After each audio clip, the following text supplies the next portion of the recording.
வச்சிருக்கான்னு தெரியாதுப்பா, என்னை காத்துக்கொள்ளும்.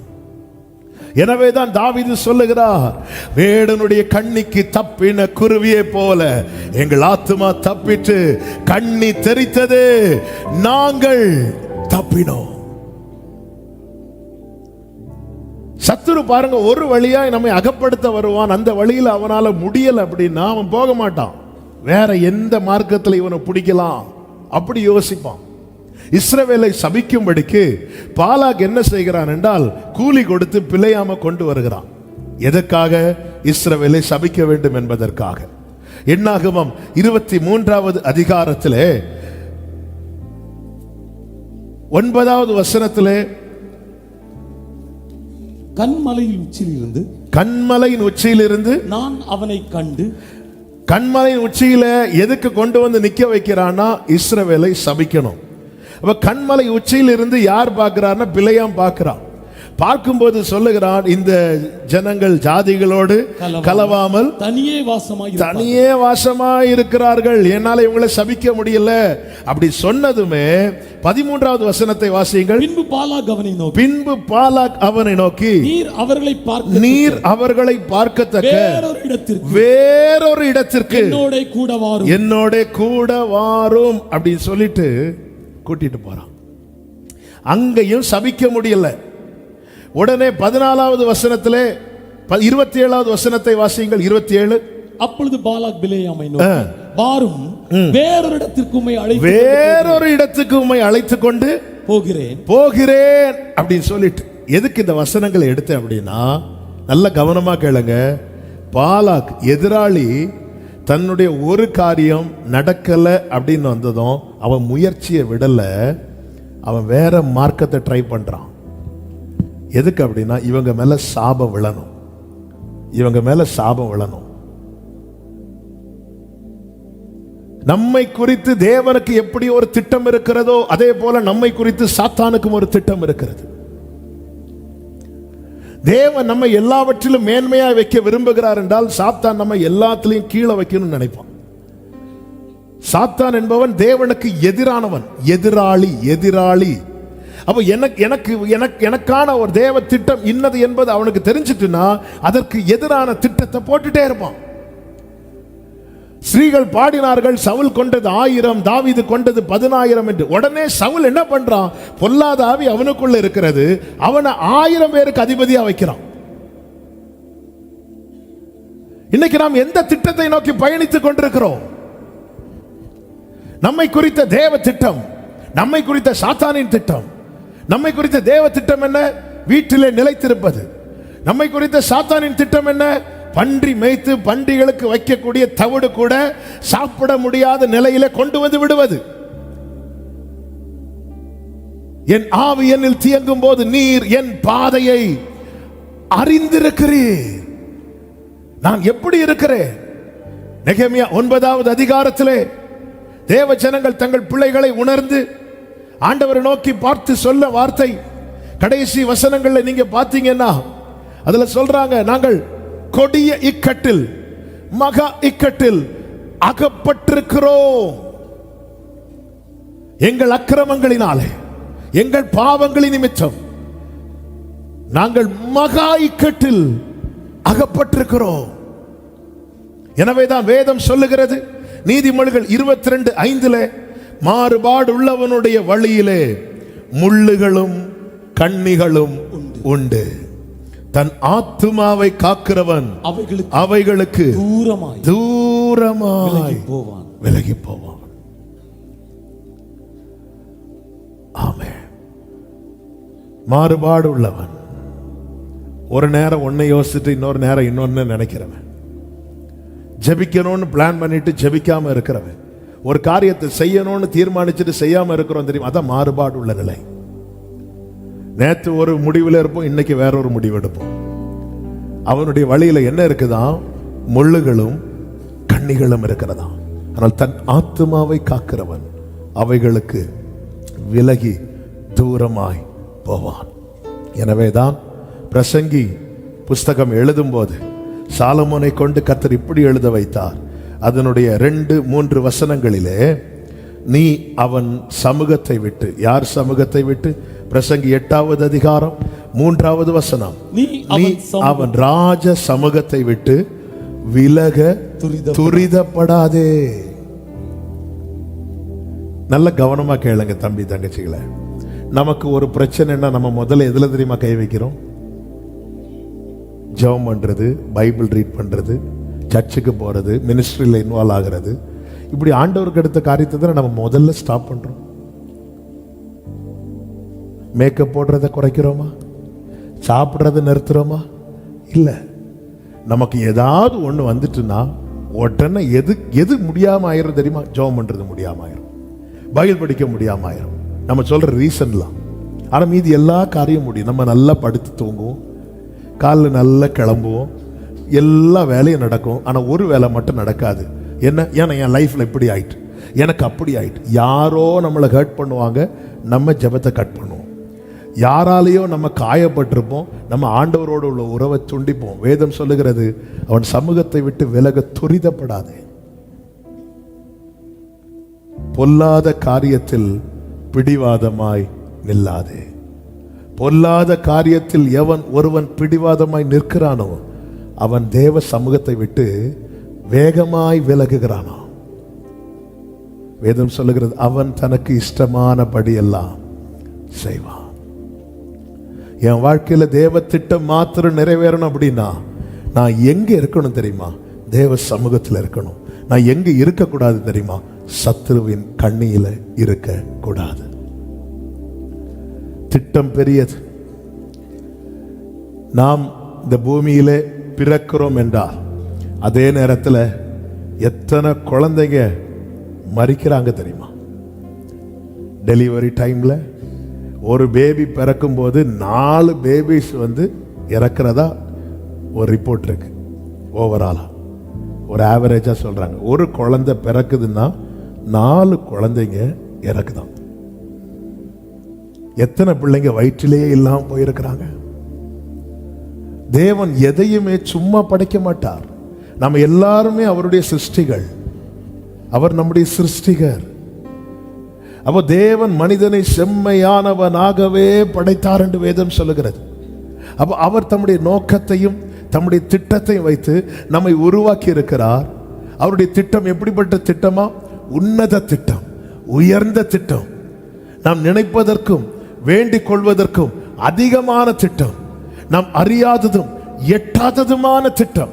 நமக்கு எட்டாது. தாவீது என்னைக்காவது நினைச்சிருப்பாரா நான் தான் அடுத்த ராஜாவா போறேன்? இல்ல. யோசேப்பு நினைச்சிருப்பாரா இந்த எகிப்துல கையில விலங்கு காலில் விலங்கு சிறை வஸ்திரம் போட்டு ஜெயில இருக்கும்போது யோசேப்பு கற்பனை கூட பண்ணியிருப்பாரா நாளைக்கு பார்வோன் பக்கத்து சேர்ல நான் உட்கார போறேன்? இல்ல. நம்ம எல்லாம் யூகிக்க முடியாத அளவுக்கு தேவ திட்டம் பெரியதா இருக்கிறது. இந்த திட்டம் பெரியதா இருப்பது என்பதை சத்துரு உணர்ந்தனால தான் அவன் என்ன செய்கிறான் அப்படின்னா அந்த கண்ணியில அகப்படுத்த ட்ரை பண்றான். 2 பிரதானமான காரியத்தை உங்கள் மத்தியில் பகிர்ந்து கொள்ளதான் இந்த நாளிலே கர்த்தர் வார்த்தையை தருகிறார். 1, சத்ருவின் கண்ணியில் இருந்து நீ வெளியே வா. 2, சத்ருவுக்கு கண்ணியாக மாறு. கொஞ்ச நேரம் நான் கர்த்தருடைய வார்த்தையை கொடுத்து நான் ஜெபத்தில் நடத்த விரும்புகிறேன். வேதத்தில் ஒரு நல்ல பலசாலி பலவானை நமக்கு தெரியும். அவன் பெயர் தான் சிம்சோன். இந்த சிம்சோனுடைய பிறப்பை நீங்க பார்த்தீங்கன்னா அது ஒரு அதிசயம். சிம்சோன் பிறக்கிறதுக்கு அந்த வீட்டுக்கு சான்ஸே கிடையாது. மனோவாவின் மனைவிக்கு குழந்தை கிடையாது. இப்பொழுது கர்த்தர் என்ன செய்கிறார் அப்படின்னா தூதனை அனுப்பி இந்த காரியத்தை சொல்லுகிறார். உனக்கு ஒரு பையன் பிறக்க போறான். அவனை கர்த்தர் இரட்சகனா ஏற்படுத்த போகிறார். இப்போ இவங்க கேட்கிறாங்க, ஆண்டவரே இவைகள் நடக்குதுன்னா நாங்க உங்களை மகிமைப்படுத்தும்படிக்கு உங்களுடைய நாமம் என்ன அப்படின்னு கேட்கும்போது கர்த்தர் சொல்லுகிறார், என் நாமம் அதிசயம். சிம்சோனுடைய பிறப்பு அதிசயம். பிறப்பு அதிசயம் மாத்திரமல்ல, அவன் தலையில சவரகன் கத்தி படக்கூடாதபடிக்கு அவன் ஒரு பிரதிஷ்டையில வளர்க்கப்பட்டவன். அவன் மேல தேவ திட்டம் இருந்தது.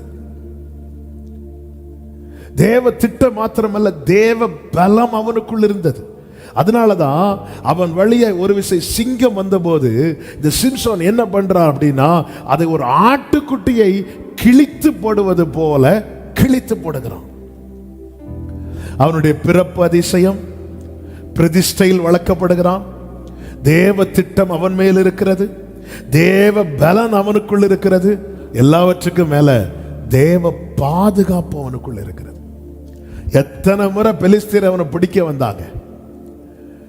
ஒரு தேவ பிள்ளை நல்லா புரிஞ்சுக்கோங்க, பிறப்பு அதிசயம், பிரதிஷ்டையில் வளர்க்கப்படுகிறான், தேவ திட்டம் அவன் மேல், தேவ பலம் அவனுக்குள், தேவ பாதுகாப்பு அவனுக்கு. இப்படிப்பட்ட ஒரு ஒரு ஒரு மேலான கிருபைக்குள்ளே வளர்ந்தவன் வாழ்ந்தவன் தான் சிம்சோன். ஆனா சத்துரு என்ன பண்ணா அப்படின்னா, முதல்ல சிம்சோனுக்கு செய்த காரியம் நியாயாதிபதிகள் 14:8 சொல்லப்பட்டிருக்கிறது, அவன் வழி விலகி போனான். வழி விலகி போன ட்ராக்க மாத்திரம். தம்பி தங்கச்சி நல்லா புரிஞ்சுக்கோங்க, எடுத்ததும் அவன் விழுங்க வரமாட்டான். ஒரு விசை சிம்சோனை விழுங்க வந்து பார்த்தான், விழுங்க முடியவில்லை. அப்ப பார்த்தா இனி இவனை விழுங்குறதுக்கு என்ன பண்ணலாம், சிம்சோனை விழ வைப்பதற்கு என்ன பண்ணலாம். ஃபர்ஸ்ட் அவன் செய்யற காரியம் என்ன தெரியுமா, ட்ராக் மாத்துவான். ட்ராக் மாறினா ஈஸியா தெரியாது நமக்கு. இப்ப இந்த ஹைவே எல்லாம் இருக்குல்ல, போயிட்டு இருக்கும்போது சில சப்வே வரும். நம்ம போற இடம் வந்து அந்த ரோடு எடுத்து போக வேண்டியதா இருக்கும். அதுவும் ஸ்ட்ரைட் ரோடு மாதிரி தான் இருக்கும். நம்ம மேப்பை பார்த்துட்டு போயிட்டே இருப்போம், இந்த ரோடை மிஸ் பண்ணிடுவோம். மேப்பு நேராக காட்டிட்டு தான் இருக்கும். வண்டி நேராக போயிட்டு இருக்கோம். ஒரு குறிப்பிட்ட இடம் வரும்போது தான் நம்ம ரியலைஸ் பண்ண ஆரம்பிப்போம், நம்ம இடையில ஒரு ரோடை மிஸ் பண்ணிட்டோம். அது அந்த குறிப்பிட்ட எல்லை வரும்போது மட்டும்தான் நமக்கு உணர்வு வருமே தவிர, மற்றபடி நம்ம என்ன நினைக்கிறோம், நான் கரெக்டாக தானே போயிட்டு இருக்கிறேன், நான் சரியா தானே வாழ்ந்துட்டு இருக்கிறேன், நான் கரெக்டாக தானே போயிட்டு இருக்கிறேன், என் பாதை கரெக்டாக தான், நான் ஜெபம் பண்றேன், பைபிள் படிக்கிறேன், எல்லாம் செஞ்சுட்டு தானே இருக்கிறேன். ட்ராக் மாத்தி விட்டுட்டான். ஷைனி வில்சன் நினைக்கிறேன், எனக்கு பேரு சரியா ஞாபகம் வரல. இந்தியாவிலேருந்து போன அத்லெட், ஒரு ரன்னிங் ரேஸில் ஓடி போய் அவங்களுக்கு ப்ரைஸ் கிடைச்சிது, மெடல் கிடைச்சிது, பயங்கர சந்தோஷம். இந்தியாவிலேருந்து போனவங்களுக்கு மெடல் கிடைச்சிட்டுங்கிற சந்தோஷம். அந்த மெடல் கொடுக்கறதுக்கு எல்லாம் ரெடியாக இருக்கும்போது அதை ரீப்ளே பண்ணி பார்க்குறாங்க. ரீப்ளே பண்ணி பார்க்கும்போது இவங்களுக்குன்னு ஓடின ட்ராக்ல இருந்து கால் வந்து சைடு ட்ராக்ல லைட்டாக பட்டுட்டு வந்துட்டு, அடுத்த ட்ராக்ல ஓடல, ஓடும்போது இவங்க ட்ராக்ல இருந்து அடுத்த ட்ராக்ல இவங்க கால் போய் பட்டுட்டு வந்துட்டு, அந்த ஒரே ரீசனுக்காக இவர்களுக்கு கொடுக்கவிருந்த அந்த மெடலை திரும்ப வாங்கிட்டாங்க. அதாவது சாப்பாடே இல்லைன்னு வரும்போது உண்டாகிற வருத்தத்தை விட, நம்மளை கை கழுவ வச்சு உட்கார வச்சு இலைய போட்டுட்டு எல்லா வாளியும் கொண்டு வந்து ஃப்ரெண்ட்ல நிறுத்திட்டு உங்களுக்கு சாப்பாடு கிடையாதுன்னு சொன்னா, கவலைப்படாது, உங்களுக்கு சாப்பாடு உண்டு. அது எவ்வளோ வலியா இருக்கும் தெரியுமா? இந்த ட்ராக் மாறினா இதான் பிரச்சனை. நிறைய காரியம் நமக்கு கையெற்ற தூரத்தில் வரும். இஸ்ரவேல் ஜனங்கள் எகிப்திலிருந்து கானானை நோக்கி பயணித்தார்கள். ஆனால் வேதம் சொல்லுகிறது, அவர்கள் இருதயத்திலே எகிப்துக்கு திரும்பிட்டாங்களாம். அதனால என்னாச்சு தெரியுமா? அவங்களுக்கு மன்னா கிடைச்சது, கண்மலையில தண்ணீர் கிடைச்சது, அவங்களுக்கு மாறா மதுரமா மாறிச்சு. அவங்க ஏழ்மையும் பார்த்தாங்க. அவங்க செருப்பு பழசாகல, செருப்பு தேயல, வஸ்திரம் பழசாகல, எல்லாமே அவங்களுக்கு ஓகே. ஆனா என்ன மிஸ் ஆயிட்டு அப்படின்னா, அந்த கானான் மிஸ் ஆயிட்டு. இந்த ட்ராக் மாறினா எல்லாம் கிடைக்கும், ஆனா நமக்கென்று தேவன் ஏற்படுத்தி வைத்த அந்த உயர்ந்த ஸ்தானம், அந்த மேன்மை, அது நஷ்டமாயிரும். எனவேதான் நீங்க யோசேப்பை கவனிச்சீங்கன்னா தெரியும், போர்த்திபார் வீட்டில் யோசேப்புக்கு பாவம் செய்யும்படியான ஒரு பெரிய தருணம் கிடைத்த போது, ஒரு வாலிப பருவம் என்று சொல்லும் போது கண்களின் இச்சை, மாம்ச இச்சை, ஜீவனத்தின் பெருமை. இவைகள் மூன்றுமே ரொம்ப பீக்கா இருக்கிற ஒரு பருவம் தான் இந்த வாலிப பருவம். அதனாலதான் பாத்தீங்களா, சின்ன பிள்ளைங்களா இருப்பாங்க, எனக்கு பைக் வேணும் அப்படிம்பாங்க. எனக்கு பைக் வேணும், ஏன்னா நானும் எப்படி போனோம், அப்படி பந்தாவா போனோம். ஒரு நாள் தான் ஜிம்முக்கு போயிருப்பான், ஃபேனை ஸ்பீடா வச்சா ஆள் இருக்க மாட்டான். ஆனா பாத்தீங்கன்னா இப்படிதான் நடக்க பார்த்திருக்கீங்களா சிலர், ஸ்ட்ரோக் வந்த மாதிரி. ஏன்னா ஜிம்முக்கு போயிருக்க கூட மாட்டான், ஃபீஸ் ஜாயின் பண்ணிட்டு தான் வந்திருப்பான். உள்ள என்ட்ராயிட்டு வரும்போதே அதான் ஜீவனத்தின் பெருமை. மாம்ச இச்சை, கண்களின் இச்சை. ஆதாமை இவைகளில் விழத்தள்ள பார்த்தான், விழ வைத்தான், கண்ணியில் அகப்படுத்தினான். மனுஷன் தேவ மகிமை அற்றவனானா. இவன் எதுல வீக்கா இருக்கிறான், அதுல புடிவன, அதுல புடி. யோசேப்பை பாருங்க, அந்த மாம்ச இச்சை, கண்களின் இச்சை.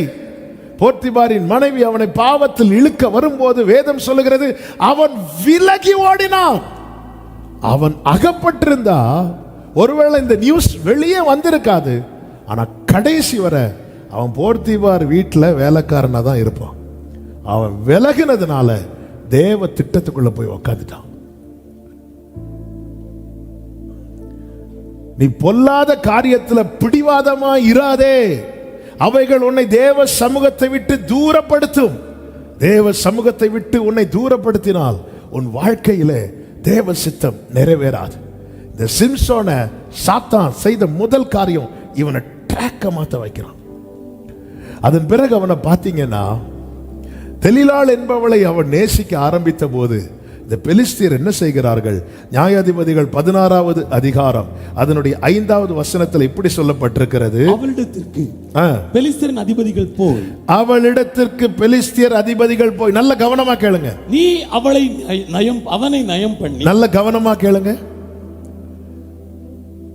பெலிஸ்தியர் யார்கிட்ட வரல? சிம்சோன்ட்ட வரல. பெலிஸ்தியர் எங்க போறாங்க? சிம்சோன் எங்க போவானோ அங்க போறாங்க. இதுதான் நான் ஆரம்பத்தில் சொன்னேன். நம்ம எந்த பாதையிலே அடிக்கடி சஞ்சரிக்கிறோம், எதை விரும்புகிறோம், எதை நாடுகிறோம், இதை சத்துரு கவனிக்கிறான். இதை சத்துரு கவனிக்கிறான். இப்ப நம்ம ரூமுக்குள்ளதான் இருப்போம். ஆனா தம்பி டைட்டஸ் சாட்சியில சொன்னது போல ஒரு போனோட தான் இருப்போம். ஃபர்ஸ்ட் ரீல் பார்க்கும்போது ஒரு கிறிஸ்டியன் சாங், அடுத்த ரீல் பார்க்கும்போது அடுத்த ஒரு கிறிஸ்டியன் சாங், அடுத்த ரீல் பார்க்கும்போது ஒரு ஆல்பம் சாங், அடுத்த ரீல் பார்க்கும்போது நம்ம ரீல் அத்து போகும். அது போயிட்டே இருக்கும், போயிட்டே இருக்கும். நம்ம எதை அடிக்கடி பார்க்கிறோமோ அதுதான் இதுல என்ன ஆகும்னா ரிப்பீட் ஆகிட்டு இருக்கும். கரெக்டு தானே? கரெக்டு தானே? எதை நம்ம அடிக்கடி பார்க்கிறோமோ அது ரிப்பீட் ஆகிட்டு இருக்கும். அந்த தம்பி எல்லாத்தையும் ஓப்பனா சொல்லிட்டான். இன்னும் ஓப்பனா சொல்ல வந்தான், அதான் பிடிச்சு பிரேக் போட்டு. ஆமாம், அப்போ ஒருவனை மாற்ற முடியும். இன்னைக்கு அந்த தம்பி சர்ச்சில் பிரேசல் நடத்துறதை பார்க்கும்போது ரொம்ப சந்தோஷம். ஆமாம், கண்ணிலிருந்து வெளியே வந்துட்டேன்னா நீ தான் ஸ்டார். கண்ணியிலிருந்து வெளியே வந்துட்டேன்னா உன்னை கர்த்தர் லீடரா தான் உயர்த்தி வைப்பான்.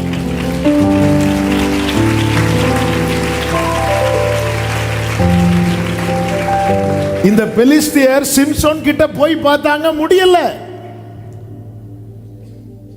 சிம்சோன் கிட்ட போய் பார்த்தாங்க. நல்லா புரிஞ்சுக்கோங்க, சாத்தான் போராடுறது, நமக்கு விரோதமாய் வந்து அட்டாக் பண்ணுவது மாத்திரமல்ல, அவனுக்கு அது முடியலன்னு தெரிஞ்சதும் அவனுக்கு பிளான் பி இருக்கு, பிளான் சி இருக்கு, பிளான் டி இருக்கு. ஒண்ணுல ஜெயிச்சிட்டோம், ஒண்ணுல ஜெயிச்சிட்டோம், அசதி ஆயிட்டோம்னா இன்னொன்னுல விழுந்துரும். எரிகோ பட்டணத்தை ஜெயிக்கிறதுக்கு இஸ்ரவேலர்கள் அவ்வளவு ஆயத்தமானாங்க. ஆனா ஆயி பட்டணத்தை ஜெயிக்கிறது அசதியா போனாங்க, அங்க அடி வாங்கிட்டு வந்தாங்க. பிளானியே இவங்க என்னெல்லாமோ கேட்டு பார்க்கறாங்க, பேரண்ட போய் மிரட்டுறாங்க. எல்லாரும் சிம்சோனை கட்டி கொடுக்கறாங்க, இப்படி கட்டி அவங்க முன்னாடி கொடுக்கறாங்க. சிம்சோன் கையில ஒரு கழுதை எலும்பு கிடைச்சது, அவ்வளவு வரையும் அடிச்சு கொண்டுட்டான். எல்லாம் சிம்சோனாலே பயம். விட்டாங்களா? இல்ல.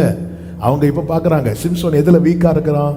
ஏ, இவன் அவ கூட சேட் பண்றான், ஹாய் சேட் பண்றான்.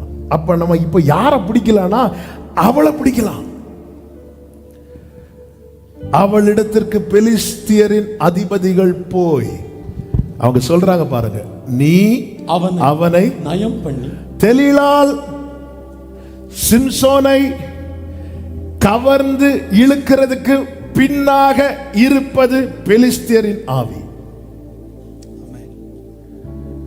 அவளுக்கு எப்படி அட்ராக்ட் பண்ணணும்னு தெரியல, இவங்க சொல்லி கொடுக்கறாங்க. சாத்தான் சொல்லி கொடுப்பான், சாத்தான் சொல்லி கொடுப்பான். நீ அப்படி சும்மா போகாத, அந்த பென்சில் எடுத்து கண்ணு இங்க வர இழுக்க முடியலன்னா கண்ணிலே குத்து. இப்படி இழுத்துட்டு போனேன்னா அப்படி கண்ணாடி முன்னாடி நின்று, உனக்கு கையில பென்சில் கொடுத்தது பேப்பர்ல எழுதி பழக. இது இங்க அதிகம் எழுதுறவங்களுக்கு ஆன்சர் ஷீட்ல எழுதவே வராது, பார்த்துட்டே இருப்பாங்க. ஏன்னா வீட்டில் ஃபுல்லா எங்க எழுதி பழகிட்டாங்க. நீ அவனை நயம் பண்ணி எடுத்துட்டு வா, பெயிண்ட் பிரஷ அடி. பத்தாது, நீ அவனை நயம் பண்ணணும்னா இது பத்தாது. யாரு சொல்லி கொடுக்கிறா? பெலிஸ்தியன் மைண்ட்ல என்ன இருக்கு? அவனுக்கு plan A, plan B, plan C, plan D இருக்கும். சில சொல்லுவாங்க, அது எனக்கு ஆரம்பத்துல அவளை பிடிக்கவே இல்லை, இப்போ என்ன அவளை தவிர வேற ஒண்ணுமே, எனக்கு ஆரம்பத்துல அவளை பார்க்கவே பிடிக்காது, எனக்கு இப்ப அவளை தவிர வேற ஒண்ணுமே பிடிக்காது. கண்ணு போக போகுது. பெலிஸ்தியன், நீ அவனை நயம் பண்ணு. நயம் பண்ணி அடுத்த வார்த்தை அவனுடைய மகா பலம். நல்ல கவனிங்க, பெலிஸ்தியன் தெரிஞ்சிருக்கு, இவனுக்குள்ள இருக்கிறது சாதாரண பலம் கிடையாது. அபிஷேகம் பெற்ற தேவ பிள்ளையே, உனக்குள்ள இருக்கிற பலனை உனக்கு தெரியாது, சத்துரு நோட் பண்ணி வச்சிருக்கிறான். நீ சில காரியத்தில் எஸ்கேப் ஆகி, இந்த சத்துரு வைத்த கண்ணியிலிருந்து ஒருத்தன் எஸ்கேப் ஆயிட்டானா அவருடைய ஃபுல் ஃபோக்கஸ் அவன் மேலதான் இருக்கும். அதனாலதான் நான் ஆரம்பத்தில் இது தாவீது சொன்ன வார்த்தையை சொன்னேன், என் ஆவி என்னில் தியங்கும் போது, அது அர்த்தம் நான் விழுந்துடக்கூடாதுப்பா, நான் விழுந்துடக்கூடாது ஆண்டவரே, நான் விழுந்துட்டேன்னா அதுக்கப்புறம் இல்லை. அதனாலதான் ஒரு சங்கீதத்துல தாவீது சொல்லியிருப்பார், நான் இனி இராமற் போகும் முன்னே தேர்தல் அடையும்படி என்னிடத்தில் பொறுமையாயிரும். நான் இனி இராமல் போகும் முன்னே. சத்துரு தாவீது கையில எத்தனை முறை கிடைச்சான்? சவுல் தாவீது கையில அகப்பட்டது போல தாவீது சவுல் கையில் அகப்பட்டிருந்த தாவீது இல்லை. ஏன்னா தாவீதுக்குள்ள நன்மை இருக்கு, சவுலுக்குள்ள தீமை இருக்கு. தாவீதுக்குள்ள இருக்கிறது பரிசுத்த ஆவி, சவுலுக்குள்ள இருக்கிறது பொல்லாத ஆவி. இந்த பொல்லாத ஆவியுடைய மனிதர்கள் நமக்கு வைக்கிற கண்ணியில நம்ம அகப்பட்டோம்னா அவங்க எதுல கவனம் வைக்கிறாங்க பாத்தீங்களா? இவனுடைய இந்த மகாபலம் எதினால் உண்டாயிருக்கிறது என்றும், நாங்கள் அவனை கட்டி சிறுமைப்படுத்துகிறதற்கு எதினாலே அவனை மேற்கொள்ளலாம் என்றும் அறிந்து கொள்.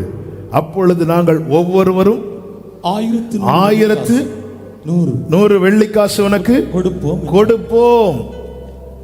6வது வசனத்தில் அப்படியே தெலீலாள் சிம்சோனை பார்த்து பேசும்போது, 9வது வசனத்தை வாசிங்க.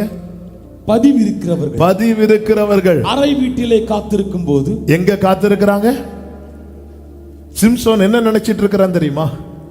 நானும் தெலீலாளும் மட்டும்தான் இருக்கிறோம் என்று நினைத்துக் கொண்டிருக்கிறான். இல்ல, அதே அறை வீட்டுக்குள்ள சிம்சோன் கதையை முடிக்கிறவங்க வெயிட் பண்ணிட்டு இருக்கிறாங்க.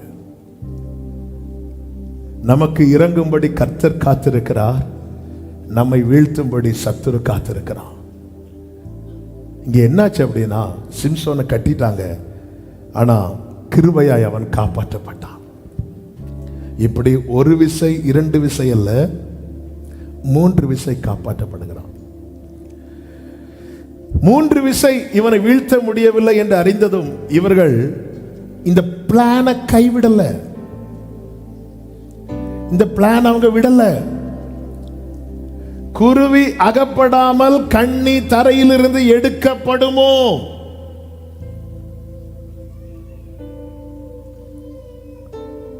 அவங்க இந்த அப்போ எனக்கு அகைன்ஸ்ட் நான் நல்லதான்ற எத்தனை யூத் ஃபெஸ்ட் வந்தாச்சு, எத்தனை மீட்டிங் அட்டென்ட் பண்ணியாச்சு.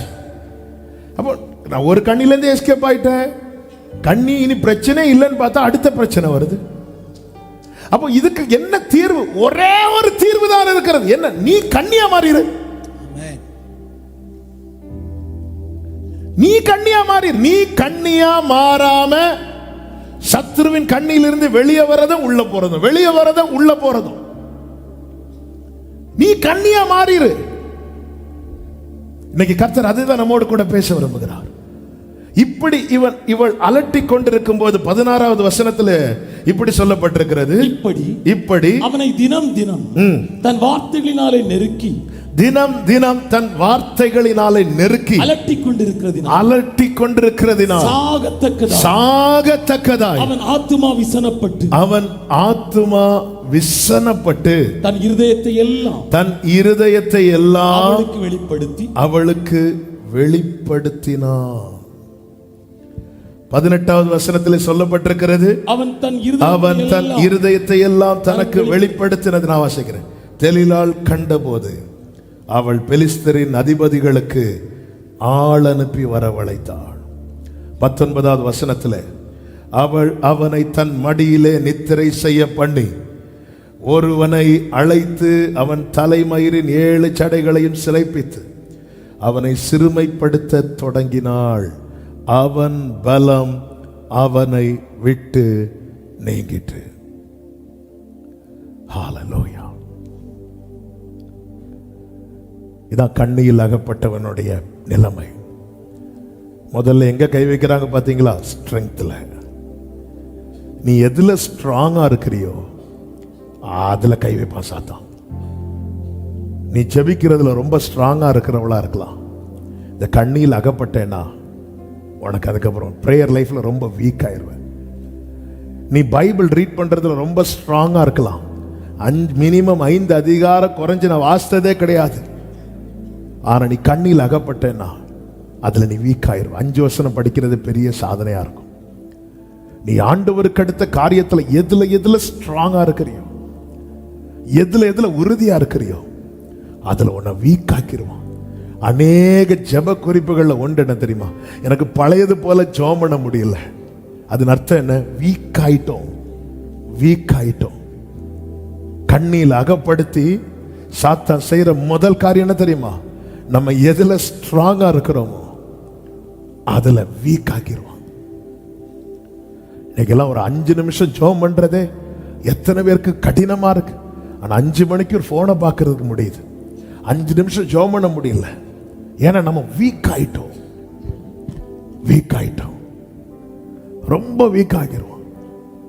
நீங்க இந்த குடிக்கிறவங்க இருக்காங்கல்ல, இந்த ரெகுலரா குடிக்கிறவங்களை நீங்க பாத்தீங்கன்னா அவங்களுக்கு குடிக்கலன்னு அவங்க கையெல்லாம் என்ன செய்யும்? ஆடும்.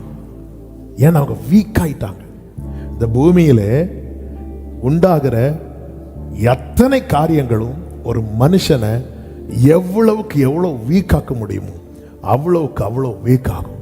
எனவே தான் ஏசாயாவிலே சொல்லப்பட்டிருக்கிறது, இளைஞரும் இளைப்படைந்து வாலிபரும் சோர்ந்து போவார்கள், ஆனால் கர்த்தருக்கு காத்திருக்கிறவர்களோ புது பலனை அடைந்து கழுகுகளை போல செட்டைகளை அடித்து அவர்கள் உயர எழும்புவார்கள். ஹல்லேலூயா. தேவ சமூகம் எந்த வீக்கான பர்சனையும் ஸ்ட்ராங் ஆக்கும். சத்ருவின் கண்ணி எந்த ஸ்ட்ராங்கான பர்சனையும் வீக் ஆக்கும். நீ எங்க இருக்க வேண்டும் என்பதை நீ தீர்மானித்துக்கொள். இந்த சிம்சோன் கண்ணியில் அகப்பட்டது நிமித்தம் 16வது அதிகாரத்திலே அதனுடைய 24வது வசனத்தில் இப்படி சொல்லப்பட்டிருக்கிறது, ஜனங்கள் அவனை கண்டவுடனே நம்முடைய தேசத்தை பாழாக்கி நம்மில் அநேகரை கொன்று போட்ட நம்முடைய பகைஞனை நம்முடைய தேவன் நமது கையில் ஒப்பு கொடுத்தார் என்று சொல்லி தங்கள் தேவனை புகழ்ந்தார்கள். ஒருவன் கண்ணியில் அகப்படும் போது அங்கே அந்நிய தெய்வங்கள் நாமங்கள் உயர்த்தப்படுகிறது. ஒரு ரட்சிக்கப்பட்ட தேவ பிள்ளை கண்ணியில் அகப்படும் போது அங்கே சாத்தான் புகழப்படுகிறான். இதெல்லாம் பாவமா? இதெல்லாம் பாவம். எதுல நம்ம லாக் ஆயிருக்கும் தெரியுமா? இப்ப இந்த எலி பொறி பார்த்துருக்கீங்களா? அந்த எலி உள்ள மாட்டிட்டுன்னு வைங்களேன், அது அங்கேயும் இங்கேயும் ஓடும். அந்த அந்த பாக்ஸுக்குள்ளேயே தான் கிடக்கும்.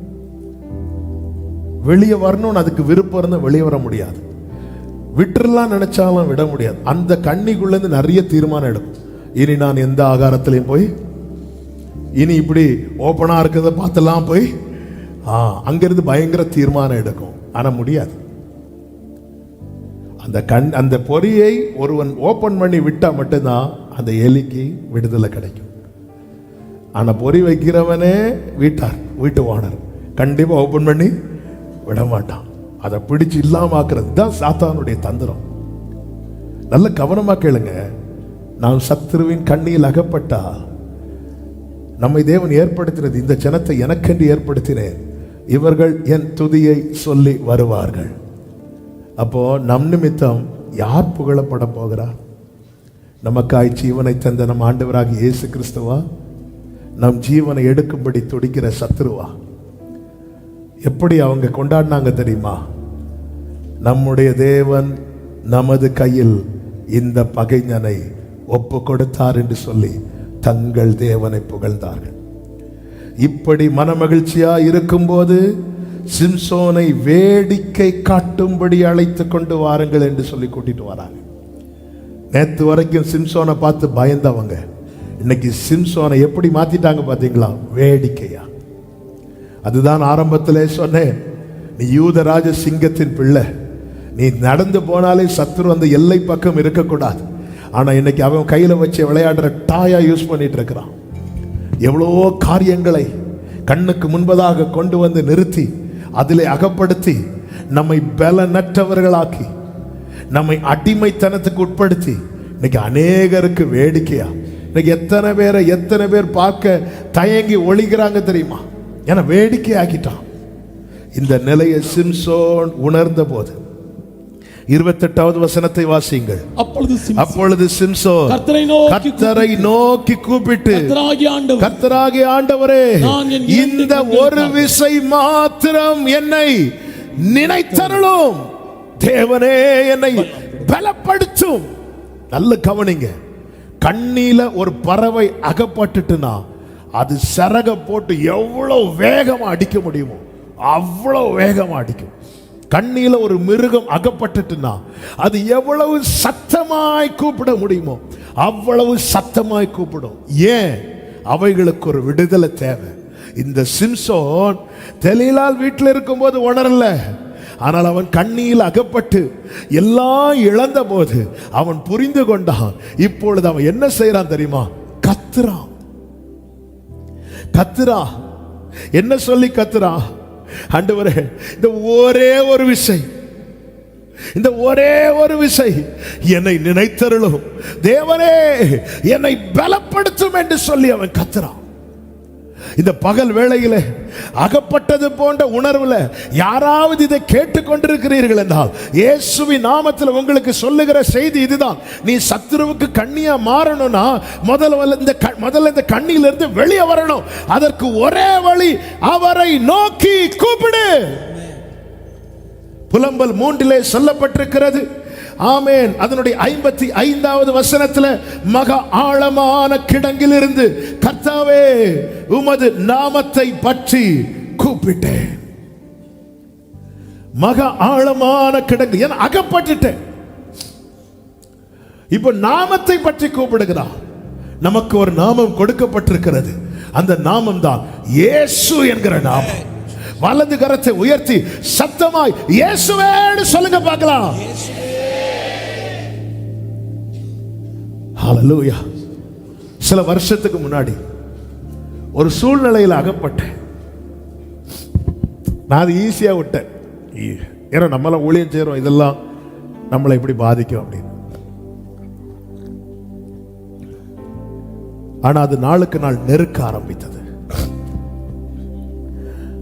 அது ரொம்ப நெருக்க ஆரம்பித்த போது தான் உணர்ந்து கொண்டேன் அதனுடைய சீரியஸ்னஸ். காலையிலே வந்துட்டேன் சர்ச்சில். இந்த சைடுல தான் உட்கார்ந்திருந்தேன். என்ன பண்ணுன்னு தெரியல, எப்படி சோமன்னு தெரியல.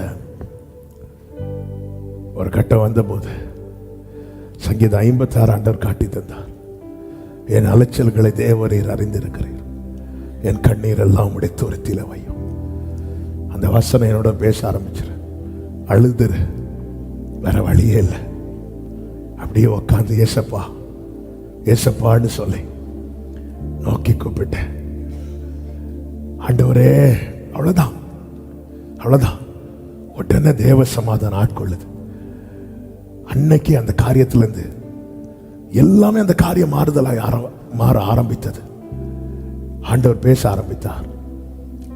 கூப்பிட மறந்துடாத, கூப்பிட மறந்துடாத.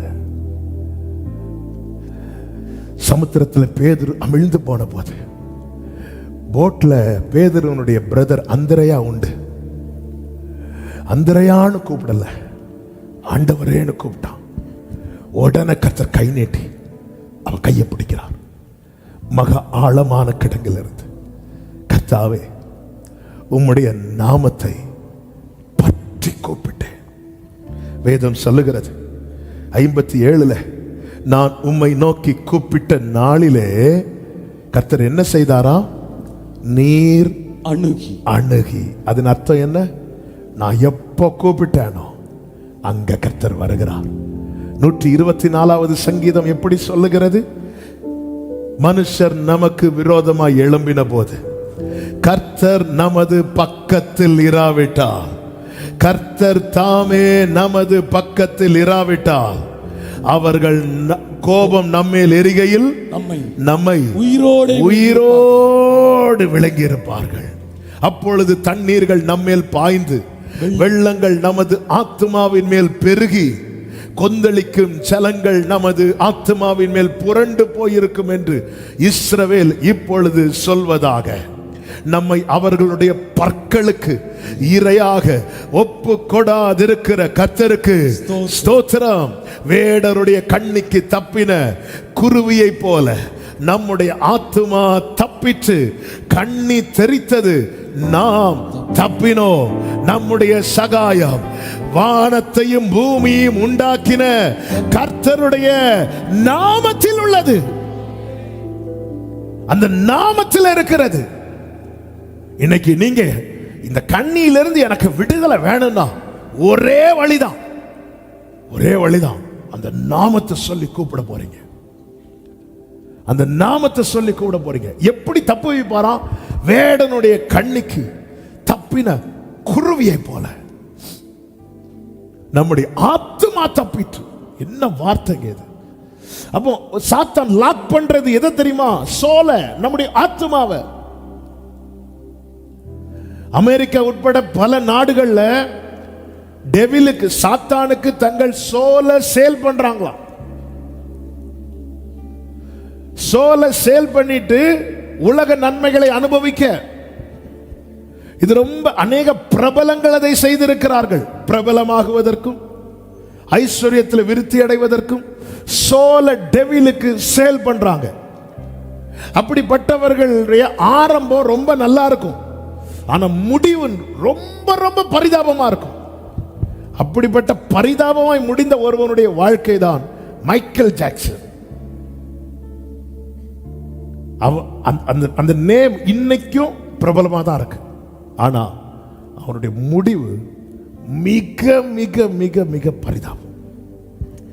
ட்ரீட் பண்ண நர்ஸ்கிட்ட கடைசியில் மைக்கேல் ஜாக்சன் இப்படி சொன்னாப்ல, எல்லா இன்ஜெக்ஷனையும் போடுங்க, ஏன்னா வலி தாங்க முடியல, பெயின் தாங்க முடியல, என்னெல்லாம் இன்ஜெக்ஷன் உண்டோ எல்லாத்தையும் ஏத்துங்க, ஏத்துங்க, ஏன்னா முடியல முடியல. ஏன்னா சோலை சேல் பண்றாங்க டெவிலுக்கு. இம்மைக்கான இன்னைக்கு புசிப்போம் குடிப்போம் நாளைக்கு வாழ்வோம் என்று இருக்கிறவன் இந்த கண்ணிக்குள் எளிதில் அகப்படுவான். எவ்வளவு வேகமா நாட்கள் ஓடுது, எவ்வளவு வேகமா வளர்ந்துட்டு இருக்கிறோம் தெரியுமா? ஆமா, எத்தனை வருடம் கடந்து ஓடுகிறது. இது நாம் தீர்மானிக்கிற டைம். நான் எங்க இருக்கணும்? கண்ணியில இருக்கிறது வரைக்கும் நம்ம வீக் ஆயிட்டே இருப்போம். வீக் ஆயிட்டே இருக்கும். மைக்கேல் ஜாக்சன் ட்ரீட் பண்ண டாக்டரோ நர்ஸோ நினைக்கிறேன், அவங்க சொல்றாங்க, இப்படி ஒரு முடிவு யாருக்குமே வந்துடக்கூடாது. நான் எத்தனையோ பேருடைய முடிவை பார்த்திருக்கிறேன், இதே போல ஒரு வொஸ்டான ஒரு முடிவை பார்க்கவே இல்லை. மைக்கேல் ஜாக்சன் தன்னை சுத்தி ஒரு டீம் டாக்டர்ஸே வச்சிருப்பானோ. எதுக்கு அப்படின்னா 150 வருஷம் இந்த பூமியில வாழ்வதற்கு. என்ன தண்ணி குடிக்கணும், எப்போ குடிக்கணும், எவ்வளவு அளவு குடிக்கணும், எல்லாத்தையும் அவ்வளோ ஐஸ்வர்யம், அவ்வளோ என்ன வேணாலும் விலைக்கு வாங்கலாம், அந்த அளவுக்கு வளர்ந்தான். அந்த சாத்தான் இருக்கா தெரியுமா, ஆசீர்வதிக்கிறது மாதிரி காட்டிட்டு வாதிக்க ஆரம்பிப்பான்.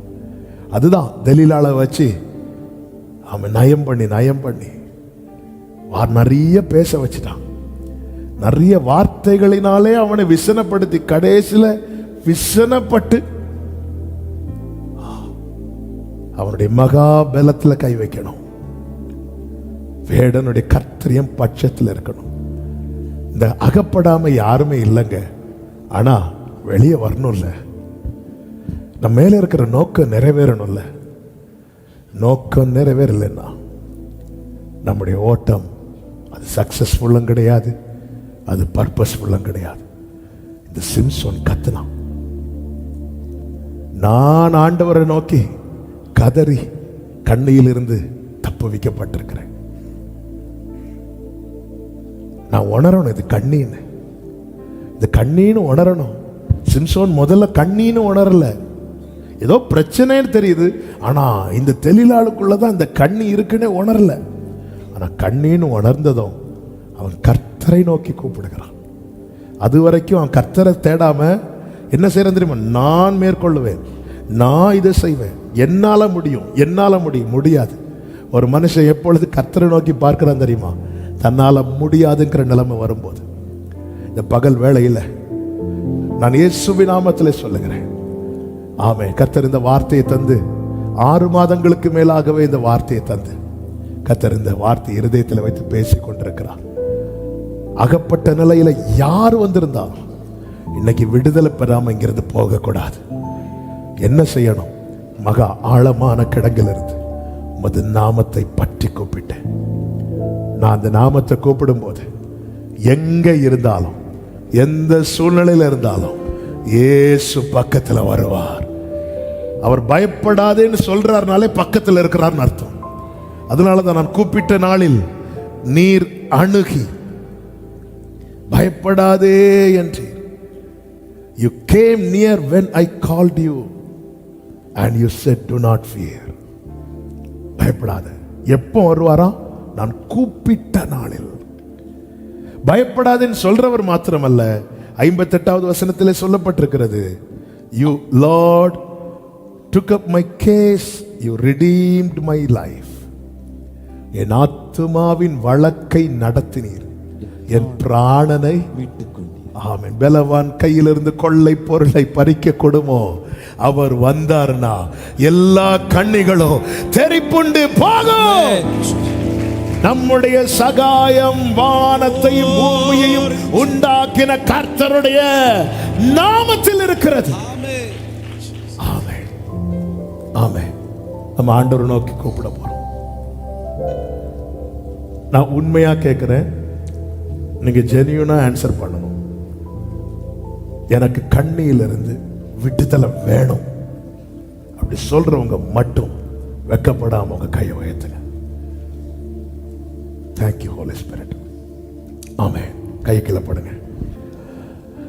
சத்துருவுக்கு கண்ணியா இருப்பதையும் சொல்லிவிட்டு நம்ம ஜெபம் பண்ண போறோம். கண்ணிலிருந்து வெளியே விட ஒரே வழிதான் இருக்கு, நீங்க கூப்பிட்டுதான் ஆகணும். இயேசுவே தாவீதின் குமாரனே எனக்கு இறங்கும் என்று ஒருவன் சத்தமிட கண்ணி டைட் ஆகுது. டைட்டானதும் விட்டானா இவன் சத்தத்தை அதிகமாக்குறான். இன்னும் மகா சத்தமாய் கூப்பிட்டான். வேதம் சொல்லுகிறது இயேசு அங்கே நின்றார். இன்னைக்கு ஜெப வேளையில பக்கத்தில் இருக்கிறவங்க என்ன பண்றாங்க, ஃப்ரெண்ட்ல இருக்கிறவங்க என்ன பண்றாங்க, இது எதையுமே நீங்க பார்க்க கூடாது. ஆமென். நான் ஆண்டவரே, நான் வீக்கா உங்க மத்தியில வந்திருக்கிறேன், என்னை ஸ்ட்ராங் ஆக்குங்கப்பா. பலவீனன் பலவான் என்று சொல்வான், தரித்தீரன் செழித்திடுவான். தேவனின் செயலிதுவே நமக்காய். பலவீனன் பலவான் என்று சொல்வான், தரித்தீரன் செழித்திடுவான்.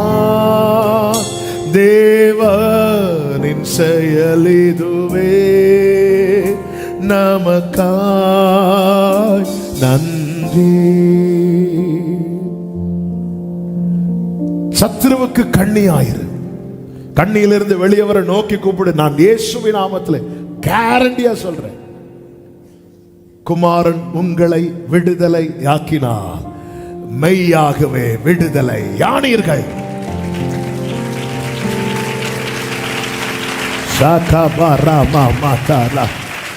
ஆமென்.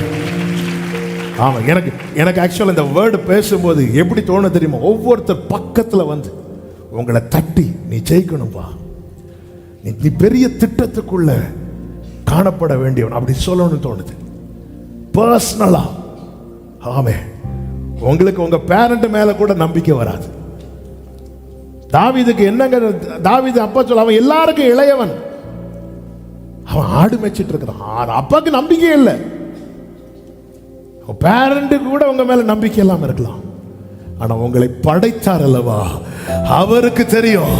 ஞானிகளை வெட்கப்படுத்த பைத்தியங்களையும், பலமுள்ளவைகளை வெட்கப்படுத்த பலவீனமானவைகளையும், உள்ளவைகளை அவமாக்க இழிவானவைகளையும், அற்பமானவைகளையும் தெரிந்தெடுக்கிறவர்.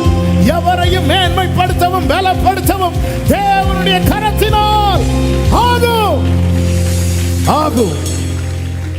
ஹல்லேலூயா, ஹல்லேலூயா. அருமையான ஒரு பாடலை நம்ம வர்ஷிப்ல பாடினோமே, குயவனே குயவனே. ஹல்லேலூயா. மிதியிடப்பட்ட மண்ணன் மேல் மகத்தான திட்டம் வைத்து, அந்த சரணத்தை பாடு. மிதியிடப்பட்ட மண்ணின் மேல் மகத்தான சித்தம் வைத்து, புடமிடப்பட்ட மண்ணின் மேல் பெரிதான திட்டம் வைத்து. மிதியிடப்பட்ட மண்ணின் மேல் மகத்தான சித்தம் வைத்து, புடமிடப்பட்ட மண்ணின் மேல் பெரிதான சித்தம் வைத்து. எனக்கு நம்பிக்கை உண்டு நம்புறவங்க கைகளை உயர்த்தி, ஓ எனக்கு நம்பிக்கை உண்டு, எனக்கு நம்பிக்கை உண்டு, உந்தன் கரத்தில் என்னை நீர் உருவாக்கு. குயவனே குயவனே குயவனே குயவனே, என் இயேசுவே, மண்ணான என்னை உருவாக்குமே, உம் கரத்தால் என்னை உருவா. மண்ணான என்னை ஓரம் அமரோ துடரே,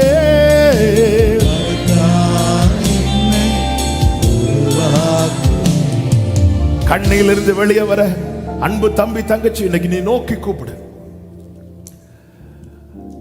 தாவீது வீட்டில் இருந்தான். தாவீதை ஒதுக்கியே வச்சிட்டு இருந்தாங்க, ஒதுக்கியே வச்சிட்டு இருந்தாங்க. தாவீது வீட்டில் அதிக நேரம் இருந்தது காட்டுல.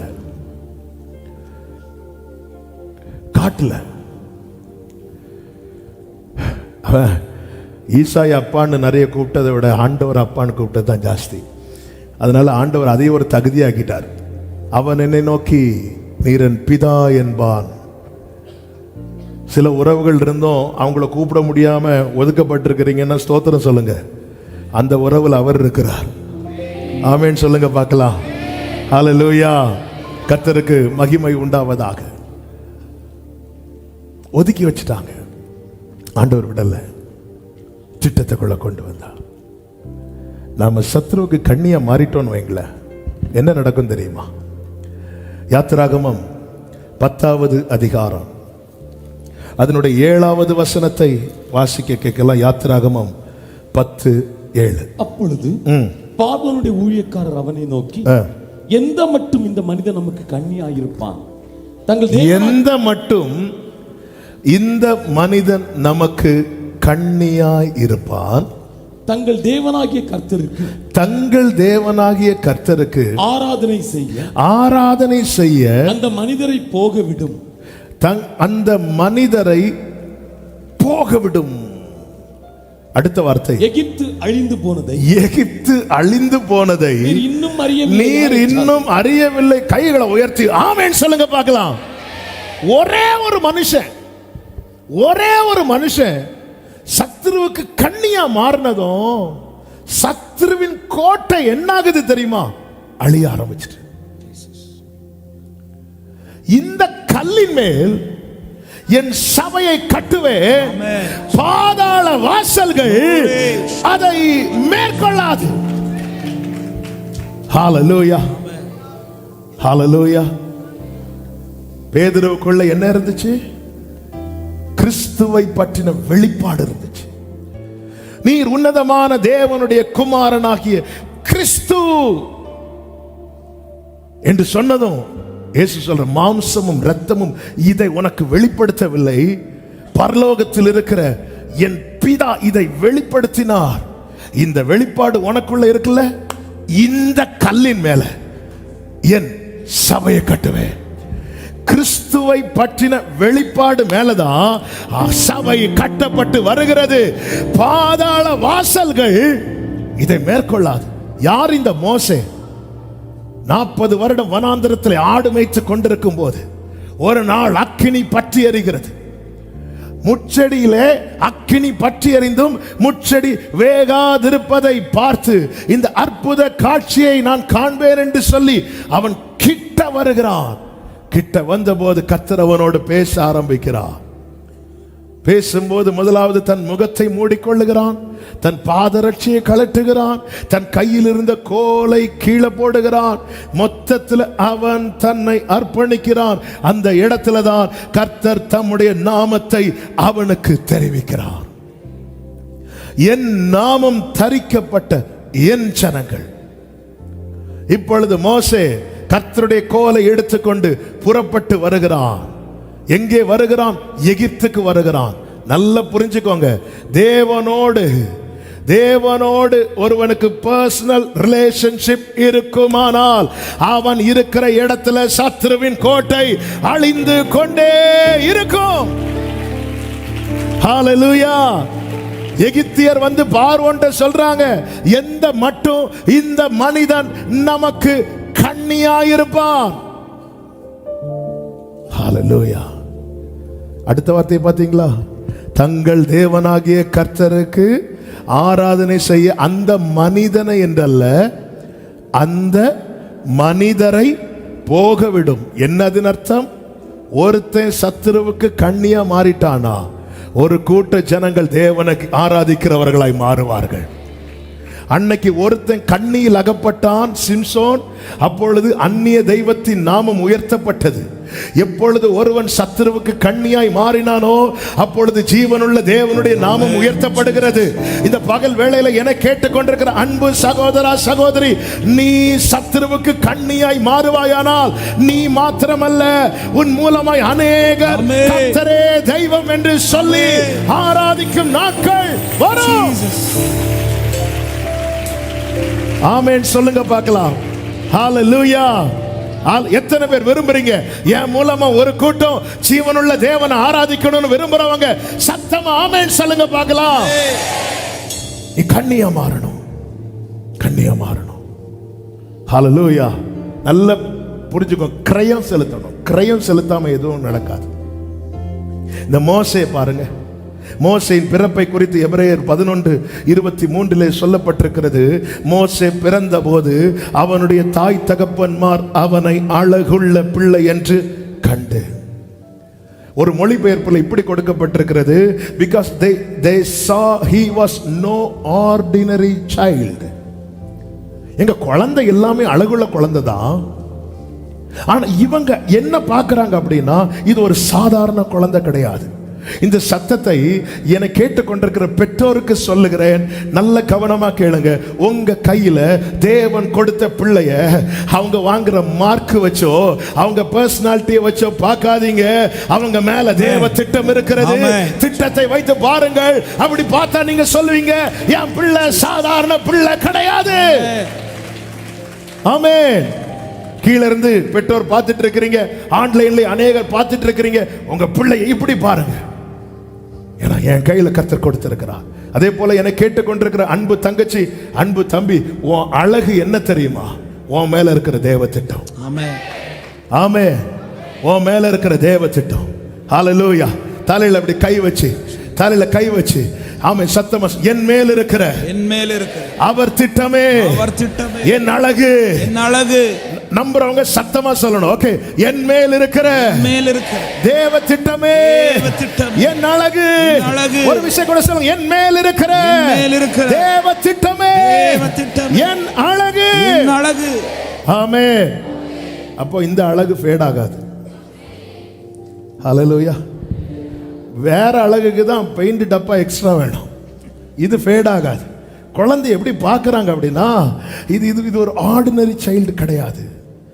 இது ஒரு சாதாரண குழந்தை கிடையாது. எனவே என்ன செய்தார்களாம், அவங்க அந்த குழந்தைய மறைச்சு வைக்கிறாங்க. அது மாத்திரமல்ல, சத்துருவுக்கு கண்ணியாய் மாற இந்த மோசே செய்த ஒரு சில காரியத்தை சொல்லி அப்படியே ஜெபிக்க விரும்புகிறேன். முதலாவது, எபிரேயர் 11:25 பாவத்தினால் வருகிற சந்தோஷத்தை தள்ளினான். வாசிங்க. அநித்தியமான பாவ சந்தோஷங்களை அனுபவிப்பதை பார்க்கிலும் தேவனுடைய ஜனங்களோட துன்பத்தை அனுபவிப்பதையே தெரிந்து. அதன் அர்த்தம் என்ன? பாவம் செய்யும் போது ஒரு சின்ன சந்தோஷம் கிடைக்கும். அது அற்ப சந்தோஷம். ஒன்று சரீரத்தில் கிடைக்கும். நமக்கு பிடிச்சதை பார்த்தா கண்ணுக்கு கொஞ்சம் சந்தோஷம். சில சினிமா பாட்டு கேட்டா காதுக்கு கொஞ்சம் சந்தோஷம். இந்த பாவத்தினால் வருகிற சந்தோஷத்தை ஒருத்தன் தள்ளலைன்னா அந்த சந்தோஷம் அவனை கண்ணியில தள்ளிடும். சத்துருவுக்கு கண்ணியா மாற அந்த தம்பி சாட்சி சொன்னதை கேட்டீங்களா? இந்த சின்ன ஃப்ரூட்டு எதிலிருந்து வருகிறதோ அந்த ரூட்டை கர்த்தர் காண்பித்து கொடுக்க அந்த ரூட்டை அவன் பிடுங்க ஆரம்பிச்சிட்டான். இன்னைக்கு அவனால் பிரசனத்தில் கனெக்ட் ஆக முடியுது. நான் பாவம் செய்வேனா, சத்துருவுக்கு கண்ணியாகவும் இருப்பேனா, சிலதை நான் தள்ளிதான் ஆகணும். அதுதான் வேதம் சொல்லுகிறது. மேகம் போன்ற இத்தனை திரளான சாட்சிகள் சூழ்ந்திருக்க பாரமான யாவையும் நம்மை சுற்றி நெருங்கி நிற்கிற பாவத்தையும் தள்ளிவிட்டு சத்துருவுக்கு கண்ணியா மாறுறதுக்கு சில காரியங்களை, இந்த சந்தோஷம் எனக்கு வேண்டாம். ஒரு சத்தியம் தெரியுமா?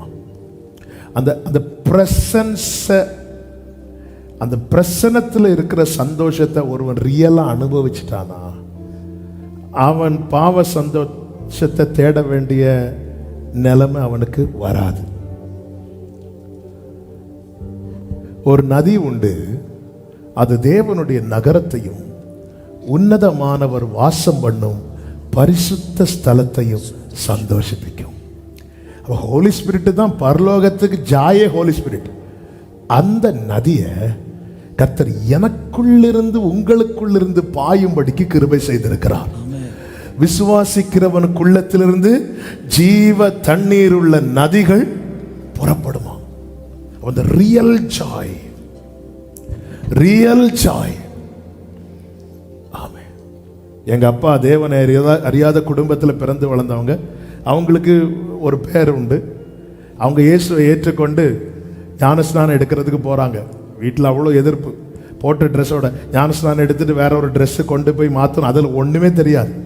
நேராக போய் தண்ணீரில் இறங்கிட்டாங்க. அவ்வளோ எதிர்ப்பையும் தாண்டி பல கிலோமீட்டர் நடந்து வந்து அவங்க 19 வயசு. அப்போ தண்ணீரில் இறங்கிட்டு உன் பேர் என்ன அப்படி கேட்டதும் எங்கள் அப்பா சந்தோஷத்தில் ஜாயின்னு கத்துனாங்க.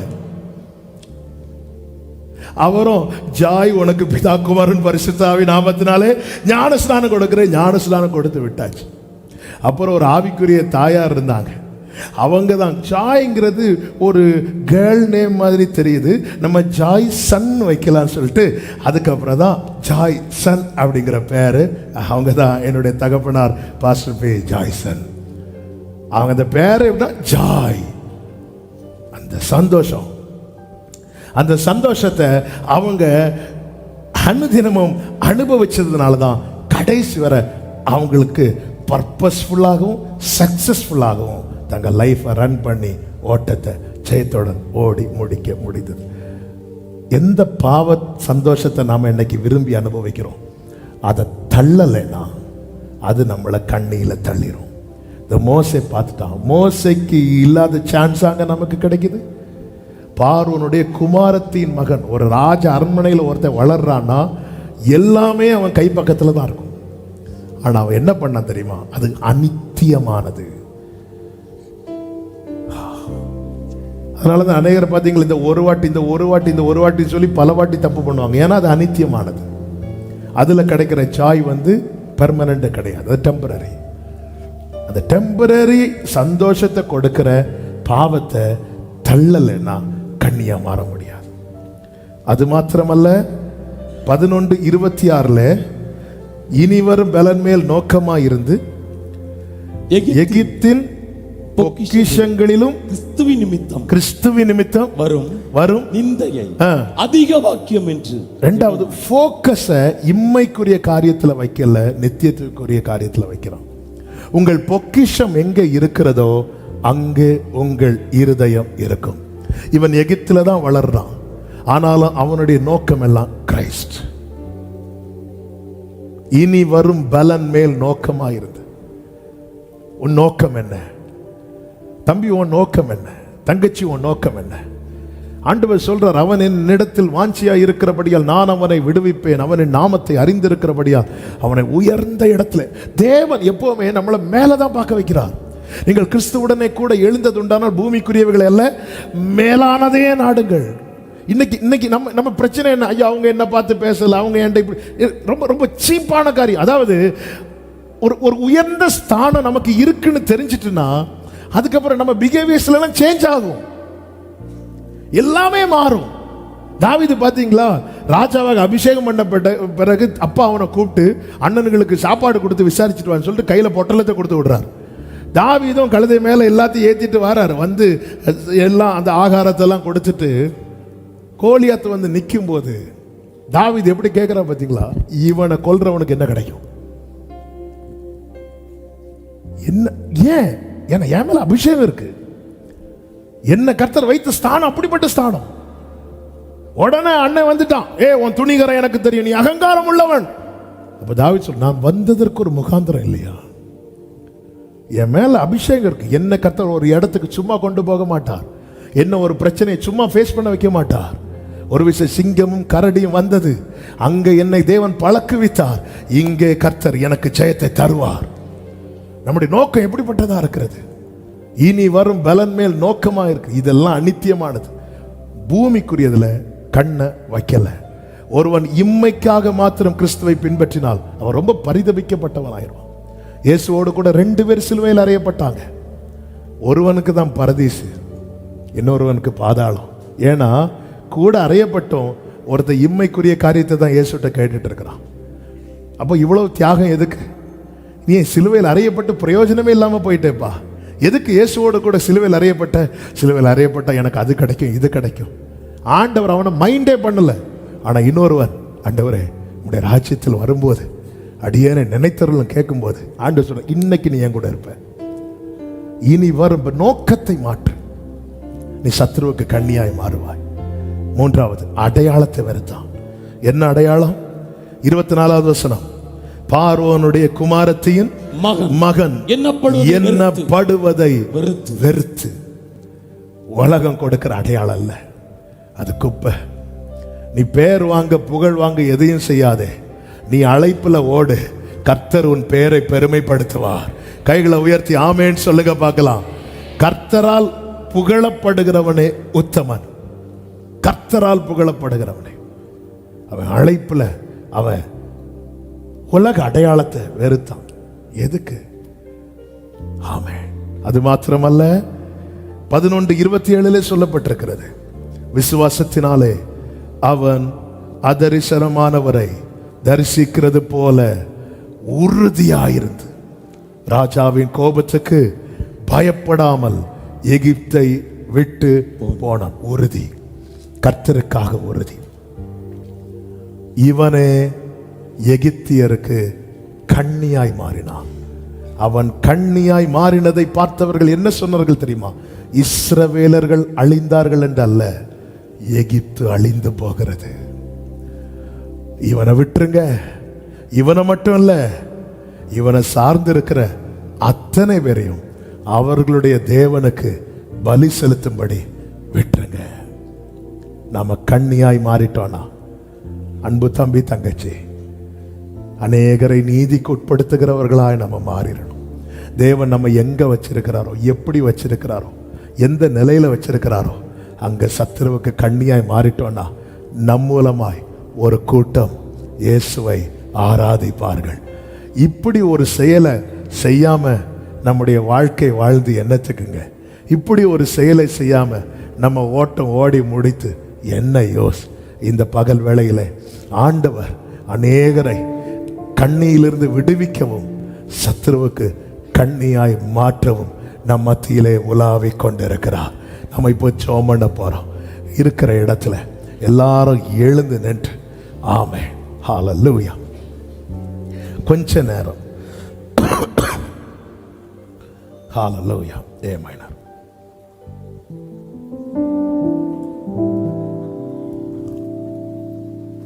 ரொம்ப நேரம் உட்கார்ந்துட்டீங்க. ஹல்லேலூயா. நான் இங்கே என் செய்தியை முடித்து ஜெபிக்க விரும்புகிறேன். இப்போ நம்ம எப்படி ஜெபம் பண்ணணும் அப்படின்னா, சிம்சோனுக்கு முன்னாடி நிறைய பேர் கிண்டல் பண்ணிட்டு இருக்கிறாங்க, நிறைய காரியத்தை செஞ்சிட்டு இருக்கிறாங்க.